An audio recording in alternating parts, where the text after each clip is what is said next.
Nick's been looking through some of the questions. I've been trying to answer some of them as we go along as well. So I'm sorry if my spelling's poor, but that little list keeps growing. So I've been trying to answer a few specific ones, but Nick's been picking out some themes as well, where what we'll do is, if Nick, you let me know what the question is, and I'll try and I'll point to direct them at the various different people. We might pick a couple of people to answer a certain question, and I'll try and give everyone a chance where we can. But obviously I want to try and make sure we try and get through as many questions as we can, if that's okay. So Nick. Do you want me to kick off? I had a little bit of a problem because my Zoom froze at the beginning. So if I missed some of the questions right at the beginning, I've scribbled them down. But some of the themes. So there seems to be quite a few people talking about how heat pumps are compatible with other systems. So people talking about hybrid systems, gas top-up, compatibility with solar thermal, or whether it's best to connect to underfloor heating rather than radiators. So I just wondered if there's sort of a general question about, do you just need to replace what you've got with a heat pump, or can it work with other systems? Wow, okay. So who fancies a go at answering the bit about hybrid heat pumps? Because I've noticed a few names on that one. Stuart, do you have an answer for that, or Kate? Can I come in on that one? Yeah, why not? Keith, you give it a shot. Originally, what I obviously time didn't permit, but I had an old Rayburn system which ran radiators and was very efficient, but obviously manually intensive. And so we had to make a decision as to gas. We can't have gas. We live in the country. Oil, wood, electric. And so we looked at all the options. And to some extent, you can run hybrids. Most suppliers would probably dispute that. But what I'm doing in the new one, which is something I didn't have time to say, I was lucky to get in on the stupid government incentive to give you a lot of money to generate electricity. So my house doesn't cost me anything heating or electricity wise. On the new build, what I'm looking at is putting photovoltaics in, which are much, much cheaper than when I originally did it, to heating all the water, so that you have a heat accumulator, your hot water system, and you don't need a heat pump to produce a lot of your water. So that can be integrated. In terms of underfloor heating, it's not really practical because you have to rebuild the house to do that. So radiators work. You can run certain systems. I'm looking at a 4 kilowatt or 4.5 kilowatt Mitsubishi. I can't go any smaller. I would like to. Maybe that's an opening, and maybe it's not practical on engineering grounds, to produce a slightly smaller heat pump, which will do some of the work, and then use other systems for others. But certainly you can integrate some of them to a degree. But it all goes back to the property you're in. They are so variable in this country, and you really need to look at where you're losing heat and how much more you want to get in, I think. Okay, so that's a really good perspective on joining up. You can join up heat pumps with other technology, and I've seen some questions related to can you run heat pumps alongside gas boilers. But I think there's also a question here about hybrid heat pumps, which is a kind of a newish technology, and where there's a combination of technologies inside one box. And I just wondered if does Stuart or Kate want to have a go at Stuart? Do you want to say what you know about those, and what you obviously may have slightly biased if you don't have one, but I'm curious to know if you have an opinion. I mean, yeah, all I'll say about, hybrid scenarios, you can do, yeah. So, in fact, it's hard to treat properties. Not everyone who lives out in the sticks can put solid wall insulation on, for instance. So they can do as much as they possibly can, and they'll have an oil boiler, for instance. So what you can do is you can have a heat pump actually working down to, say, 3 degrees, and you can actually then have the crossover with the oil boiler, which can then start doing, the lion's share when it starts getting colder outside. So there's always a way of adapting the heat pump to working alongside other technologies. The only thing I would say is that there's always, we tend to kind of see hybrid installations where people aren't wholly confident of the technology doing what it says on the tin. It's almost like a safety backup to them. If the system's sized and designed correctly, then it will do the entirety of the job. If you've got a leaky building, it's going to leak. You put the right product into the right application, and then you've got yourself a proper solution. But hybrids definitely have a place in the market, as much as deck, I believe 2 or 3, 4 years ago, thought they were going to be the lion's share. That certainly hasn't ended up being the case, as I think the confidence has grown in just using heat pumps by themselves. Have you got anything to add to that, Kate? You're muted, Kate. Sorry, what was the question? I was just if you had any views on hybrid heat pumps, either the actual I unit don't or... really. I mean, I did hear a comment about, like, you know, not all systems are appropriate for different houses. I mean, one thing I would just say, going back to the kind of fabric first approach, is a lot of people that live in older houses kind of feel, and they may be in conservation areas or listed, so quite often feel that there's not much they can do, and in some instances there isn't. But actually, you know, thermal mass within a building, if you've got 400, 500, 600 mil thick walls, actually utilizing your thermal mass well with whatever heating system you've got, and having a look at the air tightness solutions to retain the heat in, can actually help you regardless of the heating solution that you go for. So not all is lost, and therefore, you know, systems can be appropriate. I'm not an expert on heat pumps, so I really wouldn't want to comment. No, sure. I could tell you a little bit about it. So there's 1 or 2 manufacturers thinking of having a gas and heat pump unit, which might be what some people are talking about, and they've been trialed, or they are being trialed. For me, it doesn't sit well with net zero, but I do understand people's practical constraints of their houses, which is what Kate was talking about. So it is a challenge, and if you've got a sort of medium to long term perspective and you feel you need to bridge the gap because you want to find a replacement and start doing the right thing, that's might be the choice you could make. But I do think that trying to get combinations and controlling heat pumps side by side with something else, that does work. I've seen that, I've done that. And as Keith and Stu have both been saying, the other question that comes up as well is about why ground source and why air source, which is it's sort of similar type of thing can happen, particularly as people go, oh, really get really set on the idea of having a ground source heat pump, but you really do need to have that high degree of thermal insulation in your building, because it delivers a very different flow temperature, much lower than an air source heat pump, and certainly much less than half of what a normal boiler would do. So you really have to think about that very, very carefully. But again, you could provide a base load. You could do a chunk of work on if you're fortunate enough to have a swimming pool or something like that. But it is not going to work in every situation. Nick, have you got any other questions or themes you want to throw at us? Got some quite nuts and bolts ones about how much space, can there be installed height, will it be noisy, and have they come down as the noise been reduced in the latest ones? I don't want to throw too much at you, but linked to that, reliability, lifespan of the parts is another one. So space, noise, reliability, just the general stuff that people want to know about a product.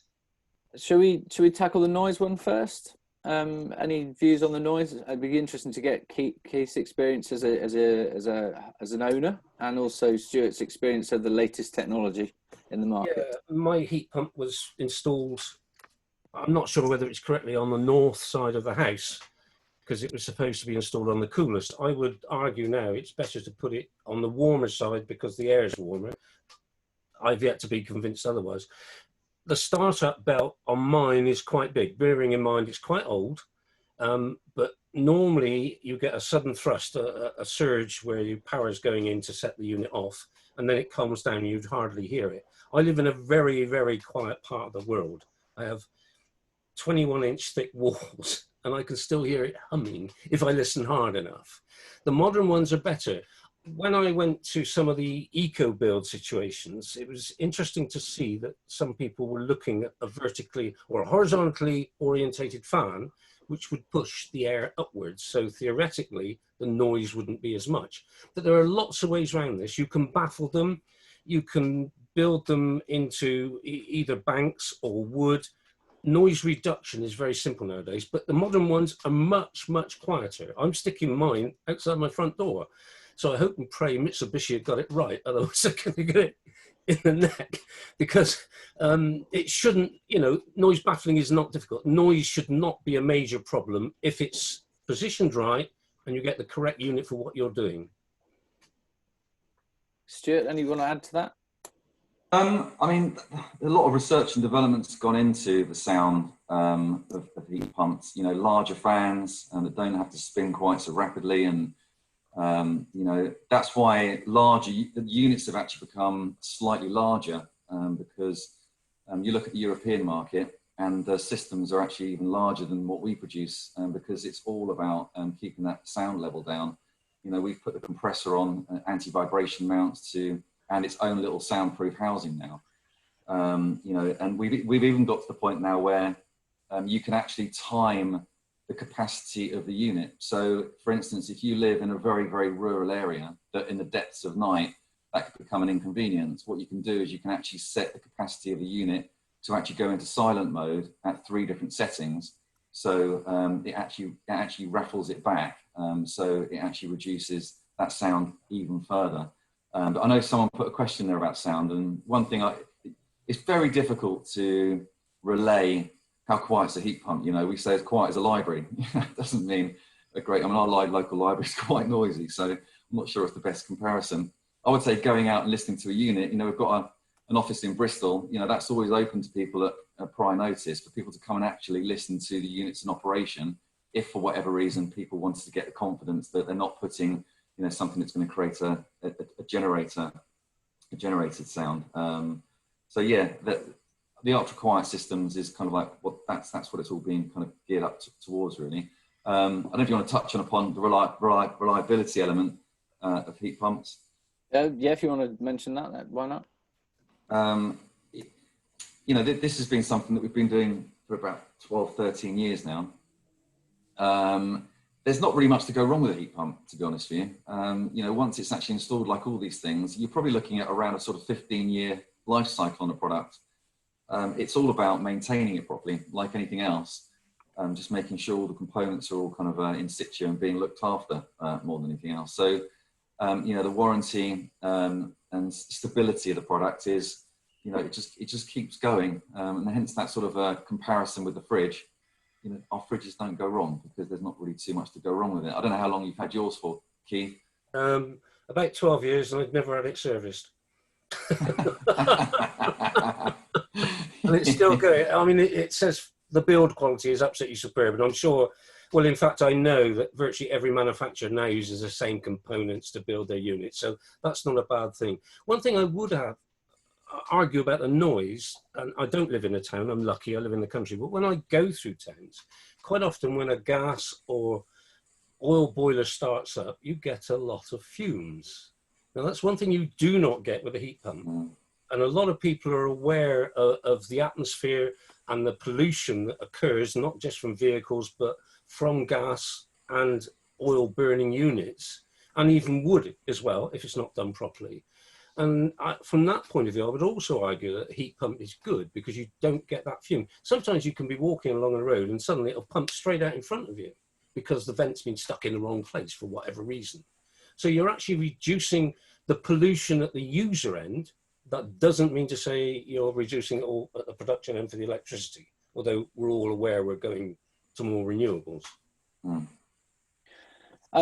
I'll just add a couple of bits to this section as well. So as an installer, which I was for about 14 years, I did a lot of hundreds of heat pumps, and quite a lot of them are air source as well as other different ones as well. The noise thing is a really important thing to put in a quote because there's no point hiding it. Someone's going to ask you at some point, and the best advice I would always take is let me just take you to a customer who's got one. And then you can go and have a listen, and you can hear the compressor start then, and you can hear the mode in operation a few minutes later when it calms down and it's humming away or whatever. And you can pick a cold day if you want to and things like that. So it's like all these things, people have to go and experience it really. And it is a new technology. And I think Keith's example just then of fumes coming out of a boiler and also noise that boiler flues can make is also a thing that people forget about when they're thinking about this, because this is new. Good installers, which you can find on the Microgeneration Certification Scheme website, which I did mention on one of the answers, and we'll put on our links thing. You'll find good installers there who are they should be giving you this sort of advice. They should be helping you through the process because they should know that this is still for a lot of people quite new, and they should be holding your hand. and they should also be trying to teach you a little bit about the operation of it and how to live with it, because there are some similarities with living with it like you would with a boiler. You know, you have to look after it and things. So you shouldn't be scared of it. But at the same time, there are some slight differences. So they're there to hold your hand, and MCS registered installers should be really good at that.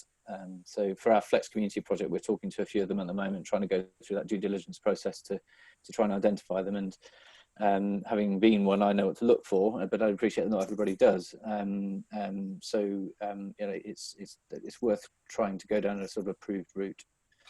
That's an interesting point, Alex, because in the initial days, because I don't know, mine's 8.4 kilowatts, 8.5 kilowatts in my current house. And one of the agreements between us all was that I should show people around if they wanted to. And I had quite a lot of visitors, and it was fascinating. To some extent, sometimes they couldn't believe it was working, but it does. And once they understand the principle and they listen to things and look at things, then I think gradually they will move towards it. It is a very efficient way to move forward, I think. Thanks, Keith. Stuart and Nick, what else have you got for us? Can I ask a very specific question? Somebody said, aren't the gases used in air source heat pumps very potent greenhouse gases as is in fridges? How can we ensure this doesn't negate the benefits of not using fossil fuels for heating? Stuart, do you want to bring us up on very good question. Yeah. Yeah, very good question. I mean, so you've got the global warming potential of refrigerants if released into the atmosphere. And that's the reason that we don't just dump our refrigerators off in landfill, that you have to recoup the refrigerant. Now, good or bad, the refrigerant's actually quite expensive. So it's in everyone's interest to make sure we recoup as much of that as possible. Now, the new product range we've actually just bought out reduces the GWP of the product by about 60%. You know, to give you and we've also got products that have reduced that even further. So, you know, to put a line through it, you've got 410A refrigerant, which everyone used to use, which basically, if released into the atmosphere, has a GWP of about just over 2,000 to 1 ratio of CO2 equivalent. And you've got R32, which basically is just over 600. And then you've got CO2-based refrigerant, which we've got products out in the marketplace, which we can see being the next generation of products, which basically use compressed CO2 as the refrigerant. So basically you've got a GWP of 1. That all aside, no product should ever be, you know, disposed of incorrectly, and that should always be recouped. So in the same way as your refrigerator, it would be dealt with in the appropriate way. Even if you were to release the refrigerant into the atmosphere at the end of the product cycle, you would still find the amount of CO2 that's being produced, or the GWP equivalent, to be vastly lower than, for instance, the life cycle of a gas boiler over 15 years. Now, that's kind of like worst case scenario, and we would never expect that to happen. But it is something to be taken into consideration, and that Montreal Protocol is a part and parcel of driving down refrigerants that are used by companies like ourselves. But it's a key part of us being able to recoup that renewable energy as part of that vapor compression cycle. And just for the people who don't know what GWP stands for, it is global warming potential. And we will probably, rather than me read it out, what the definition is, we might put it in our sort of follow-up stuff, so you can have a look at that. So it gives you sort of it's basically its relative effect on the atmosphere compared to other reference materials. So, but that's going way technical, I think, at this point. So, but thanks, Stuart. Nick, any more for us? I suppose there's a bit of early on asking for a bit of crystal ball gazing, I suppose. Prices, do we see the prices coming down in future? And also linked to that, I suppose, is the government funding as well. I think Kate might have answered the question. I'll try to answer the question in the chat, but I'll say it anyway. Can people claim the RHI and the new government grant together, or is that still a bit hazy at the moment? So prices, are they going to come down? What factors would lead that to happen? What's the future funding situation? Kate, do you want to take the funding? So, who's taking the funding situation? Yeah, Kate, do you want to do the funding? Well, somebody, Steve, I think it was, very kindly told me that you can use the Green Homes grants with the RHI, but however much you've taken in the Green Homes grants will be taken out of your RHI payments. So that seems to be the definitive today, but yeah. Yeah, I mean, normally with subsidies like the feed-in tariff or whatever, the grants would negate that, or like you say, they'll be subtracted from.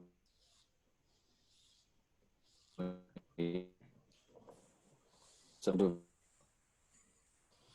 would follow a similar story from before, but we're sort of waiting for some new rules and things, aren't we, coming on it?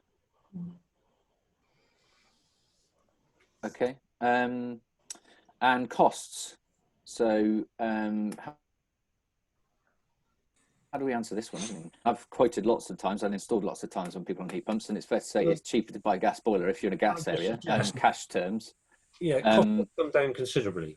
Yeah, it is. They are cheaper than they were, but bear in mind that you install, traditional install a year, which is why they've been able to ramp up their production so high. So you have economies of scale in the marketplace. That said, we're now seeing heat pumps grow. So Stuart's going to tell us that his heat pump prices are coming down through the floor now.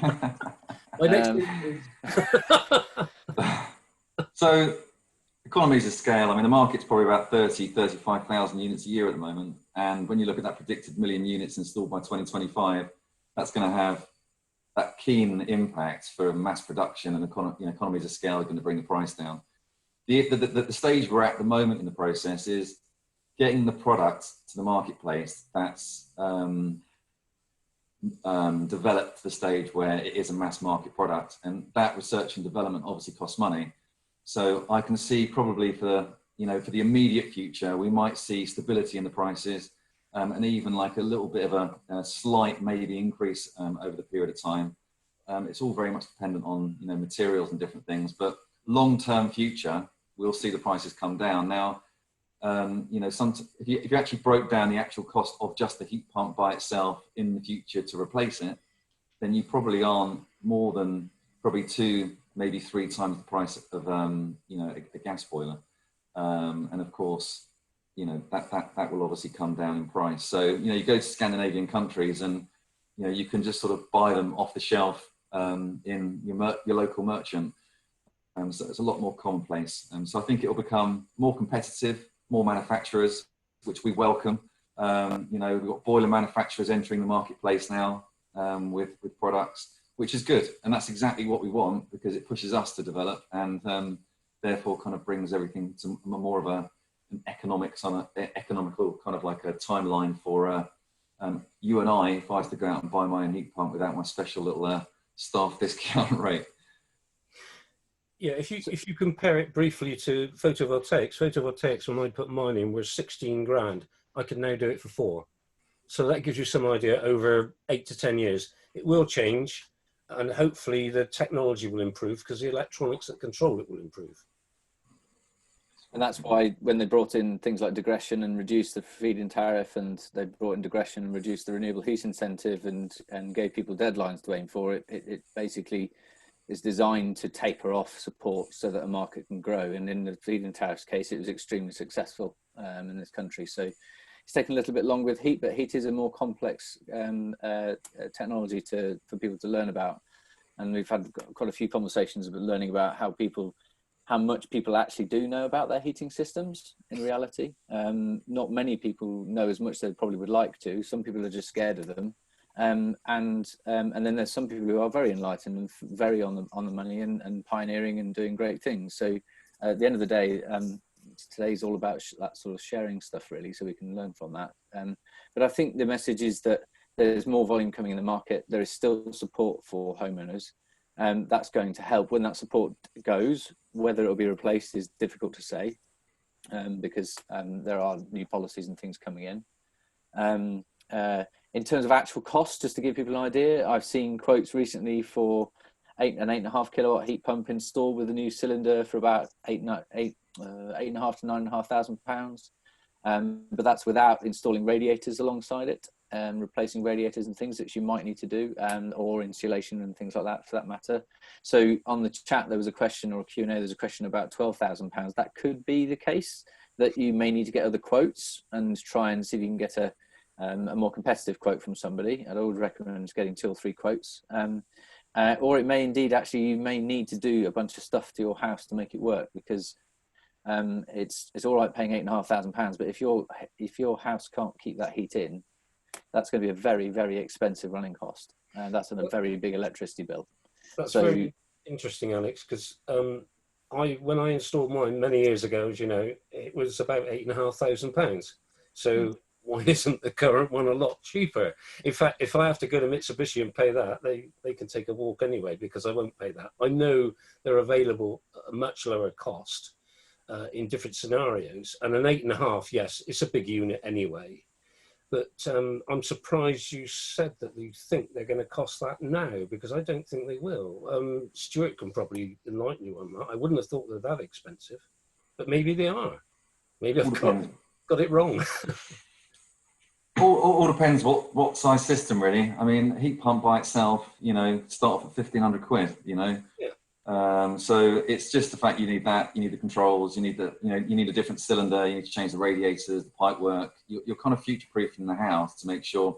And you know, one thing we've heard recently is high temperature heat pumps coming into the marketplace, which is interesting, to save people from having to change radiators, which to me sounds a little bit of a false sense of economy, of actually sort of trying to put a product onto an existing network system to actually emit heat, when the fundamental part of it is actually to make it as efficient as possible by reducing the running cost.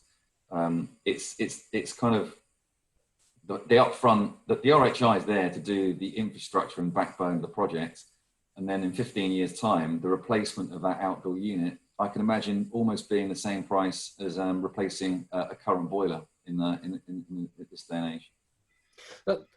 Sorry, Alex, this is an interesting point to me, because I fitted on conventional radiators. I didn't upsize radiators at all. I used everything I've got. And I've heard this before, where people say, oh, you've got to change this, you've got to change that. I actually don't believe it. I think some of it is sales ploy. My system is proof of it. Now, I'm not saying it works in every situation, but I think there's a lot of hype over people being told they have to have something they don't actually have to have. And, you know, I'd be interested to look at some of these systems. Maybe people want their houses too hot. Maybe I've got it wrong. But mine ran off conventional radiators. Nothing on that side was changed at all. So, you know, and yeah, okay, I've got good insulation. But if somebody comes in and says, well, you know, you've got to upgrade your radiators, you've got to do this, you've got to do that. I think there's a good case for having some inspectors available who know what they're talking about. If they had this system, I can't even remember what it was, when you sold your property, you had to have it assessed for environmentally sufficient systems. If one of those inspectors came into my house, he wouldn't have a clue what's going on, because it's all retrofit and it doesn't appear, and it's not written down. So I can understand why people are quite careful, but I also think they're not always getting the advice they need. I think it's fair to say that adding radiators isn't always going to be the case. That's a fact. Also, there in hundreds of quotes, I don't think I've ever written the same one twice. That everybody's house is so different. I'd be interested to get Kate's perspective on the factors influencing the type of heat you want in rooms, just from a fabric point of view, fabric glazing, all that sort of stuff. At the end of the day, but it's the people, installers are going to be giving people's opinions on how prudent they think a householder needs to be to get the comfort level that that group of people or person living in that house needs. So some people might need 24 degrees in their rooms heating, when some other people might just want to wear a jumper. So you've got lots of things like that as well. But what's your view on the factors, Kate? Well, I mean, you're right. There are multiple factors. I mean, there's some cultural factors that make a difference, what people are used to living in compared to perhaps having arrived relatively recently in the UK. There are people, particularly older people or people with illnesses, that spend a lot of time sat on their backside for no fault of their own, and they will feel the cold much quicker than someone that's up and moving around all day. A drafty house will make it feel colder, regardless of what the temperature is, if it's drafty. So fundamentals like that will make a difference. I think in terms of the wider fabric approach, moving towards the sort of passive house approach, and you're not going to get passive house in many older buildings retrofitted, but a lot of people struggle with this idea around air tightness, heat loss, and the need for ventilation, and it's all very important. The ventilation is as much around fresh air coming in, but as dispelling the moisture that can build up from being in a very hot environment. But you know, again, people want to open windows, and if you've got a low heat pump, then that may make it feel very cold in comparison to perhaps having a window open and the gas heating system on, or the fire on. So I think that's a kind of really difficult one to answer from a, it is a very personal and a subjective kind of position to be in. Yeah, I think it's probably one for the conversation to have with your supplier about what you're trying to achieve. And part of their remit is probably to suggest, these sort of CIBSE standard requirements of what people need. But actually, in reality, some people do need higher temperatures to live in because of illnesses or being confined to a chair for a lot of the time. So I would say it's a conversation to have with any supplier that's come around to give you a quote about what that range could look like. And I would say, so that's brilliant. Thank you, Kate. I think, as having been one of the installers in the past, selling radiators wasn't really my interest. I was more focused on renewable energy. We're in the right places, and one of Kate's earliest slides today was about the energy hierarchy, and renewables really is the thing you do last. And radiators come into play because actually sometimes people are trying to find compromises in houses that are complex. They're old houses with history, with chimneys. They've all sorts of funny glazing, drafty floorboards, all that sort of stuff. You've got loads and loads of different factors. So I think in Keith's case, really interesting. It sounds like you've had an absolute dream, really, in terms of getting it to fit your house and fitting your comfort level. But again, as an installer, I always tried to find the, what does the homeowner want to live in this house like? Because sometimes I'll be talking about biomass boilers, or I might be talking about ground source heat pumps, and there's lots of questions around all those different things. And sometimes it does come down to lifestyle choices, which isn't necessarily the greenest thing to do. But it's just people are people. And I think sometimes trying to find the right balance is really important. And if you do feel like someone's trying to sell you radiators, then maybe get another quote. So, Can I just, Alex? Can I just just a quick couple of comments somebody's made about you won't get the RHI subsidy if you undersize radiators, and undersized radiators don't allow you to make best use of the time of use tariffs, which obviously charge at different rates at different times of the day. So I'm just interested, that's just come up. I've just had a message. We're planning that. I think 2 hours is quite a long time. We've decided. I think we're going to finish about 1:45 because I think a few people have dropped out. Although we've still got 87 people. So I just say that. And the other thing is, we will not straight away. We'll have to put it together. We're going to put together a bit of an FAQs anyway, based on some of the stuff that's come out of this. So we will send that up. Don't expect that straight away. One of the questions that a couple of people have said, I think it's the $64 million question. Where do you go to get the best independent advice before setting out on your journey? Manufacturing. I phrased that carefully then. Maybe that's one for Kate. Yeah, Kate, do you want to give this an answer? What, have a go? Well, I'm going to say if you live in the west of England, phone up CSC or go through to the Future Proof website where we are able to offer free advice. It is independent from any suppliers, manufacturers. It's not independent from the whole house hierarchy approach to retrofit. So me to try and sell you an air source heat pump if you live in a really leaky Georgian house, I will suggest that you need to do draft proofing and insulation before doing anything. But we're able to give that sort of advice. In terms of finding the right supplier for you, again, it's not my area of expertise, but everybody that supplies this should be MCS accredited. So if they haven't got that, don't touch them with a barge pole. That doesn't necessarily mean you're going to get the best advice and the best service, because obviously all companies differ in how they work. Recommendations from other people can help. Again, I would say, you know, particularly, probably less so with suppliers, but anybody that's doing a lot of work in your house and is quite disruptive, it can be quite difficult to live with. And just because somebody gets on quite well with one builder doesn't mean that you're going to have the same experience. So just sort of be cautious also of that approach.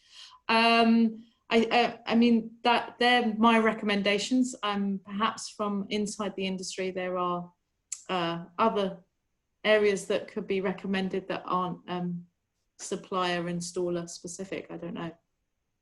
I think if you wanted external sources, you could, certainly as the microgeneration certification scheme website's got an installer list on there, you can look in your area and find names of companies there. If you want general advice as well as the good quality stuff at CSE, you've got people like the Energy Saving Trust and Which and people like that. If you want to really interrogate it a little bit more, just to feel like you've got some comfort from sources you might be more familiar with. I have to say, just from my point of view, just as just an off the record thing, but before I did any renewable energy, I did my energy efficiency training first, and I did that at CSE. So you know, that's how important I put that before I did told anybody anything about renewables. So so it's just to give you an idea of those sorts of things. In terms of if you're looking at installers, things that I would ask for functions that you don't understand. If you want a breakdown, ask for a breakdown.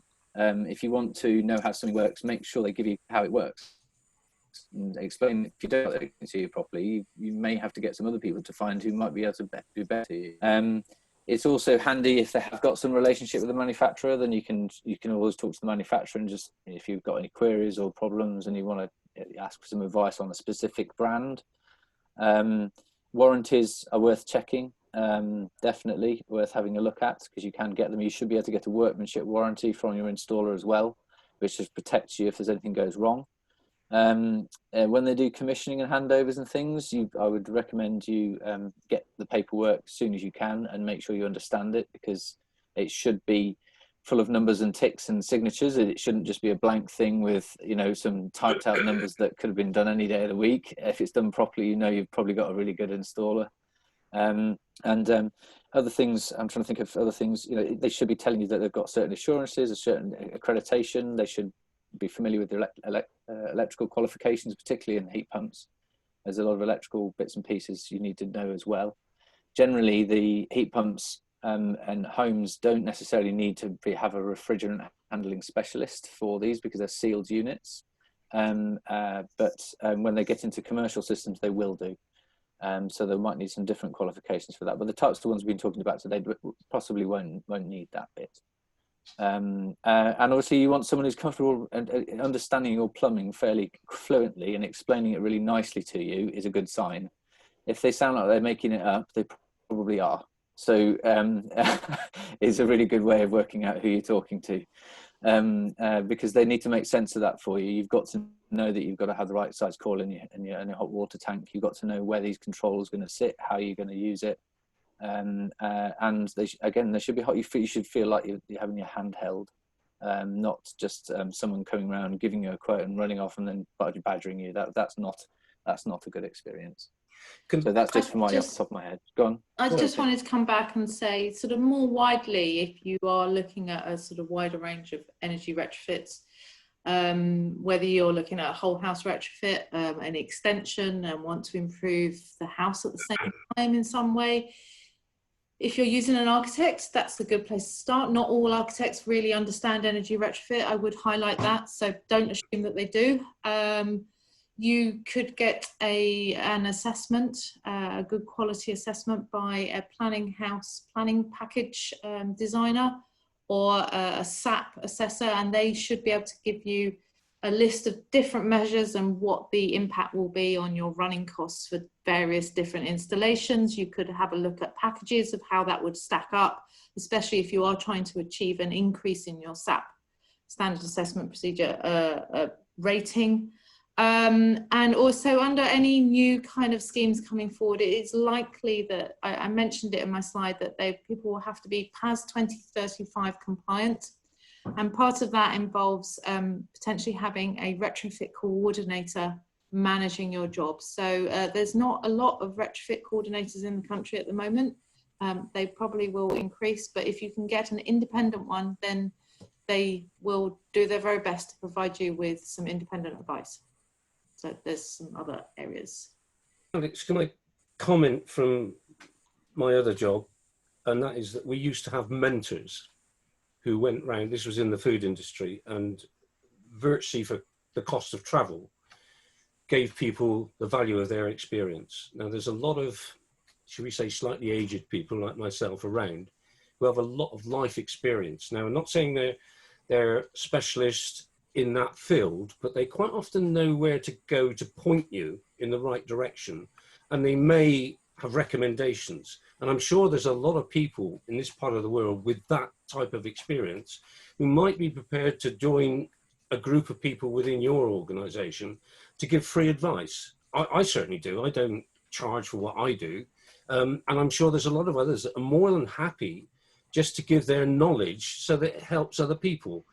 And then they can quite often point you to a recommendation that they've had from somebody else, and you can go and talk to them. It is about talking to people and their experiences.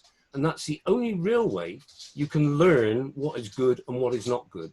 And there are obviously official bodies that cover all of them, but it might be worth you considering setting up a panel of people who can help people, the viewers on this program today, who want to have a bit more information. Well, thank you for that. That's a really nice suggestion. We'll have a chat about that and see if that's something we can do with the Supporters Network. Yeah. Can I just say something to Kate? A couple of people involved, Keith. Nick, do you want me to? Yep, go on. Just a quick thing to Kate. A couple of people have asked about the future-proof. We're going to send that out tomorrow, but others are not from the area because this obviously is open to anybody. Do you have any links that you can give me for the other schemes in the other parts of the country?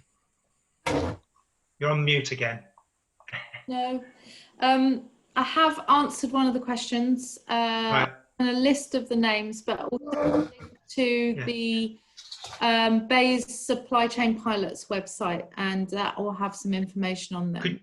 Could you email that to me? Yeah, it's in the answered lot. All right, okay. Yeah, but I don't have links to all of their websites, I'm afraid, so it's probably best to start from that position. Yeah. Okay, brilliant. Cool, Nick. Yeah. Nick, should we? You were talking about wrapping up. It's coming up to 1:45 now. Yeah. I think, was Pete wanting to do a little poll at this point before we do anything else? Yeah, I'll just launch a poll. So while you're doing your thank yous, if people can just finish it, we just want to ask, it's one question, just asking what for future webinars you might like us to focus on. So just be very quick. While Alex, you carry on with the wrapping up. Brilliant. Okay, cool. Well, look, I just want to say thank you to our speakers. It's been really, really helpful what you guys have come and spent some time putting together over the last couple of days and this evening. So thank you very much for that. I also wanted to say I've got something else to talk about as well in terms of Flex, one of our projects, which I'll just mention to people in a moment. But I also want to say thank you as well to Nick for helping organise this, as well as Dan, who's one of our technology group members, and Jane Laurie on our communications side of our supporters network as well, have been really helpful in pulling this together. So thank you ever so much for everybody for that. The other thing I wanted to mention as well is obviously we have Bath West Community Edge. You do have an interest in heat pumps. We are working on a thing called Flex Community, which is a project that is all about trying to learn how we can make the grid more flexible and essentially bring more renewables onto the grid. It's a grant funded project we're doing at the moment, and we're looking for people who are interested in having heat pumps installed in their house, or indeed electric vehicle charge points, or hot water heaters. So if you are interested in expressing interest, then if you go on onto our web pages, bwce.help, you'll find the Flex community page. Then you can have a look at that. So you can say, yes, I'm interested in having a heat pump. And just to give you an idea of timelines for what we're doing with that at the moment, we're sort of tying up all the details at the moment, so that at the moment it's a good idea to express interest and say, yes, I'm interested, particularly if you're thinking of installing one in sort of October, November, later this year. We'll be going back to people who've expressed interest towards the end of September, October, just to tell them how to get involved more and how the scheme's going to work. And it's about providing flexibility, which is, like I said, to help the grid, but it's also to explore ways we can try and find ways that homeowners can benefit from providing flexibility as well. So there is an interesting model there where energy is becoming a completely different animal in homes, and might help pay for your heat pump bit in the future as well. So that's just another thing for others to think about as well. And I think that's all for this. You've got the poll in front of you. Please fill it in. The other thing I'd also say is, if you go onto our website, you can see open share offers. You can see our members. You can become a member. And if you want to sign up for the newsletter, that's also a really helpful thing for people to find out when we've got other events and things. So please keep in touch that way as well. It'll be very nice to hear from you. And that's all I've got to say, unless anyone else wants. Pete, if you want to add some. Go for it. Yeah, just one thing. Tomorrow, hopefully, tomorrow I'll be sending an email, which, if we've got the recording sorted out, it'll be sent, but otherwise I'll send that next week. We've got a short feedback survey on this, which we'd love people to fill in, and we'll put a few of the key links into it. And I think Stuart's offered an email, there's Future Proof, and there's Flex Community, which Alex has mentioned, and if anything else we think of, we'll send that over tomorrow. And then at some stage in the future, we'll do the frequently asked questions. That's it. Brilliant. Thanks, everybody.